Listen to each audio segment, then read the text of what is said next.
ബി.ജെ.പിയുമായി ചേർന്ന് വികസന പ്രവർത്തനങ്ങളെ അട്ടിമറിക്കാനാണ് യു.ഡി.എഫിന്റെ ശ്രമം. എം.വി. ഗോവിന്ദൻ.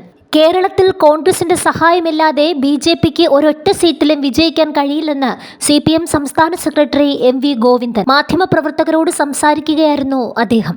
ഇത്തവണ കേരളത്തിൽ ബി.ജെ.പി ഏതെങ്കിലും സീറ്റിൽ വിജയിക്കുമോ എന്ന ചോദ്യത്തിന് കോൺഗ്രസ് സഹായിച്ചില്ലെങ്കിൽ അവർ ഒരു സീറ്റിലും ജയിക്കില്ലെന്നത് ഗ്യാരണ്ടിയാണെന്നായിരുന്നു അദ്ദേഹത്തിന്റെ മറുപടി.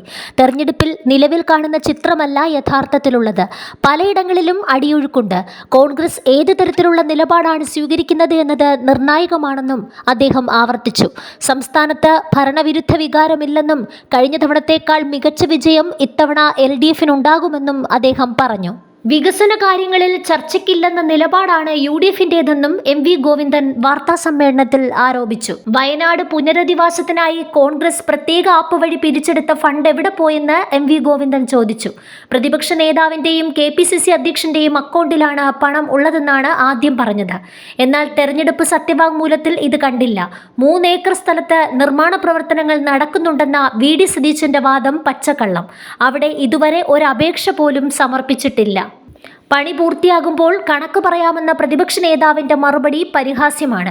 ഏത് നൂറ്റാണ്ടിലാണ് പണി തീരുകയെന്നും എം.വി. ഗോവിന്ദൻ ചോദിച്ചു. മന്ത്രി വി. ശിവൻകുട്ടി SDPI നേതാക്കളുമായി സംസാരിച്ചു എന്ന വാർത്തകളെയും എം.വി. ഗോവിന്ദൻ തള്ളിക്കളഞ്ഞു. ഇടതുപക്ഷ ജനാധിപത്യ മുന്നണിയുടെ ഭാഗമല്ലാത്ത ആരുമായും CPM രാഷ്ട്രീയ ചർച്ചകൾ നടത്തിയിട്ടില്ലെന്ന് അദ്ദേഹം പറഞ്ഞു. വസ്തുതാപരമായ ചോദ്യങ്ങൾക്കും ഉത്തരങ്ങൾക്കുമാണ് പ്രാധാന്യമെന്നും വെറും സൂചനകൾക്കും മറുപടി പറയാനാകില്ലെന്നും അദ്ദേഹം കൂട്ടിച്ചേർത്തു.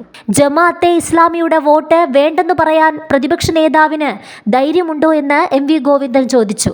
അസംബന്ധങ്ങൾ പ്രചരിപ്പിക്കുന്നവർ UDF-ന്റെ പ്രചാരകരായി മാറിയിരിക്കുകയാണെന്നും അദ്ദേഹം കൂട്ടിച്ചേർത്തു.